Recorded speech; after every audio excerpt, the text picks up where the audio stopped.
ନେ, ଆଜି ଆମେ ଦେଖିବା ଆମ ଅଷ୍ଟମ ଶ୍ରେଣୀ ସାହିତ୍ୟ ବହିର ଚେଙ୍କ ଆତଙ୍କ ଚାପ୍ଟର ଅଭ୍ୟାସ ପ୍ରଶ୍ନପତ୍ର। ବୁଝିହେଲା ତ ପିଲାମାନେ? ତାହେଲେ 1 ନମ୍ବର ପ୍ରଶ୍ନ ପିଲାମାନେ ଆମକୁ ଦେଇଛି, ସହରରେ ରହୁଥିବା ସାଙ୍ଗର ଚଳଣି କିପରି ଥିଲା? ପିଲାମାନେ, ସହରରେ ରହୁଥିବା ସାଙ୍ଗ ସୁରେଶର ଆଧୁନିକ ଚଳଣି ଥିଲା। ହେଲା, ଆଧୁନିକ ଭାବରେ ସେ ଚଳୁଥିଲା।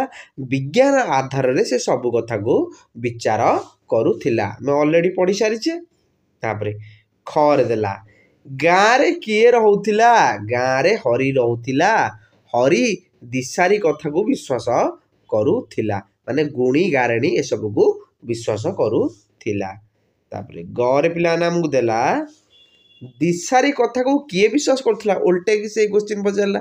ଦିଶାରୀ କଥାକୁ ହରି ବିଶ୍ୱାସ କରୁଥିଲା।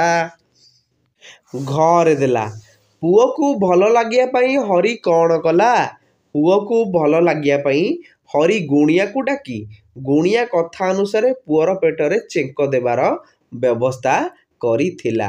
ବୁଝିହେଲା ତ ପିଲାମାନେ? ତାପରେ ରେ ପିଲାମାନେ ଆମକୁ ଦେଇଛି, ପିଲାଟି କଷ୍ଟ ପାଇବାର କାରଣ କ'ଣ ବୋଲି ତମେ ଭାବୁଛ? ପିଲାଟି କଷ୍ଟ ପାଇବାର କାରଣ ହେଉଛି ଦିଶାରୀ ପିଲାଟିର ପେଟରେ ଯେଉଁ ଚେଙ୍କ ଦେଇଥିଲେ ସେ ଜାଗାଟି ଅକ୍ଳାନ୍ତ ହୋଇ ବିଷାକ୍ତ ଓ ସଂକ୍ରମିତ ହୋଇଯାଇଥିଲା।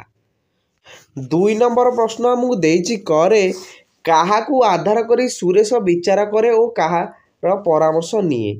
ସୁରେଶ ସହରରେ ରହୁଥିବାରୁ ବିଜ୍ଞାନର ଆଧାରରେ ସେ ସବୁ କଥାକୁ ବିଚାର କରେ। ପିଲାଙ୍କ ଦେହ ଖରାପ ହେଲେ ସେ ଡାକ୍ତରଙ୍କ ପରାମର୍ଶ ନିଏ।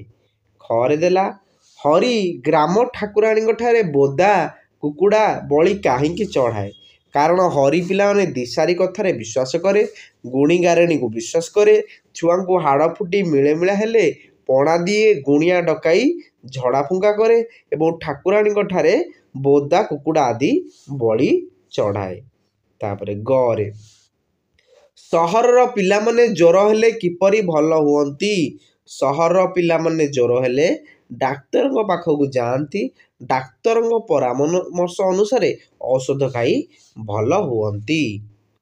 3 ନମ୍ବରରେ ଦେଲା, ଭୁଲ ଥିବା ଶବ୍ଦଗୁଡ଼ିକୁ ଠିକ୍ କରି ତା ପାଖରେ ଲେଖିବା। ବୁଝିହେଲା?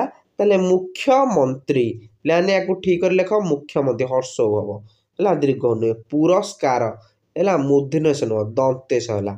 ହେଲା, ପ୍ରସାରିତ ହେଲା, ଏଇଟା ହେଲା ତାଲବେଶ ନୁହଁ, ଏଇଟା ହେଲା ଦନ୍ତେଶ, ପ୍ରସାରିତ। ଜୀବନ ଯାପନ, ପିଲାମାନେ ଏଇଟା ହର୍ଷେଇ ଅଛି, ଏଇଟା ଦୀର୍ଘ ହେବ। ବୁଝିହେଲା? ତାପରେ ଜୀବନ ଜୀପନ ନୁହଁ, ଜୀବନ ଯାପନ। ତାପରେ ଦେଇଛି ପଡ଼ୋଶୀ, ପଡ଼ୋଶୀରେ କ'ଣ ହେବ? ପଡ଼ୋଶୀ, ଦୀର୍ଘ ହେଇ। ତାପରେ ଗୁଣିଆ ହେଲା, ଗୁଣିଆ ଠିକ୍ ଅଛି। ବୁଝିହେଲା? ଆମର ସମ୍ପୂର୍ଣ୍ଣ ସରିଗଲା।